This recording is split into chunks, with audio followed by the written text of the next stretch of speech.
Assalamualaikum warahmatullahi wabarakatuh. Jadi kami dari kelompok 8 yang mempresentasikan surat An-Nahl ayat 125. Jadi di slide yang pertama saya akan membacakan ayatnya surat An-Nahl ayat 125. A'udzubillahi minasyaitonirrajim. Bismillahirrahmanirrahim. Ud'u ila sabili rabbika bil hikmati wal mau'izatil hasanati wajadilhum billati hiya ahsan.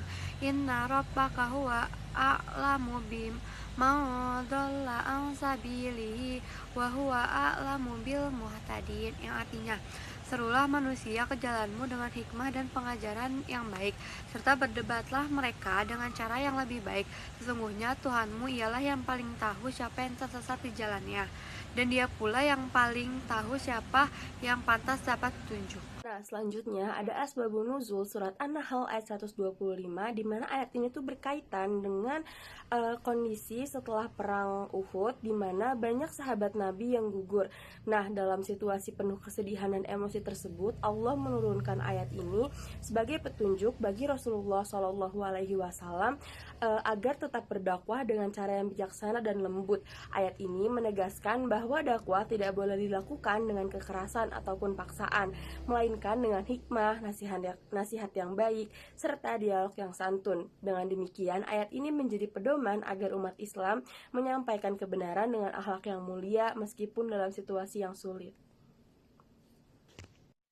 Assalamualaikum warahmatullahi wabarakatuh. Nama saya Bilkis Delveirus, absen nomor 8 dari kelas 1210. Dan sekarang saya akan menjelaskan tentang isi kandungannya. Yang pertama yaitu Allah itu memerintahkan untuk berdakwah, yang artinya kita tuh harus mengajak orang lain untuk menuju jalan yang benar gitu, yang sesuai apa yang diperintahkan oleh Allah Subhanahu wa Ta'ala. Nah, tentu saja dalam menyampaikan dakwahnya kita juga harus dengan cara yang baik. Gimana sih? Nah, yang pertama itu kita harus menyampaikannya itu secara hikmah atau bijaksana, yang artinya dalam menyampaikannya kita harus menggunakan kata-kata yang bijak dan juga sopan. Lalu yang kedua itu tentu saja dengan nasihat yang baik. Jadi kita menyampaikannya itu dengan lemah lembut kayak gitu, dan juga tetap harus sopan. Nah, terus yang ketiga tentu saja kalau misalnya berdakwah itu pasti adanya diskusi ya. Nah, kita itu harus berdiskusi dengan baik kayak gitu. Jadi kita nggak boleh kalau misalnya ada bantahan gitu, kita nggak boleh kayak langsung emosi, marah, menghina gitu, nggak boleh. Kita harus tetap penuh kasih jawabnya, terus juga lemah lembut dan juga sopan. Lalu isi kandungan yang ketiga yaitu dituliskan bahwa tugas manusia itu hanya menyampaikan, dan yang memberi petunjuk itu hanya Allah Subhanahu wa Ta'ala.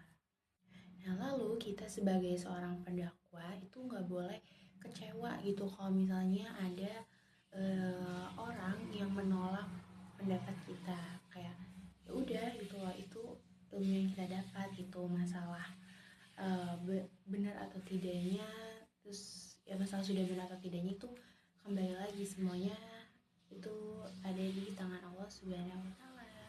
Jadi itu saja isi kandungan yang sudah saya sampaikan tadi.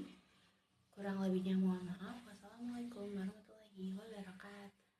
Baik, selanjutnya ada tafsir ayat. Nah, yang pertama ada tafsir Ibnu Katsir. Nah, jadi dakwah ini dilakukan dengan hikmah, kelembutan, dan adab yang baik. Manusia hanya menyampaikan, sedangkan hidayah adalah urusan Allah.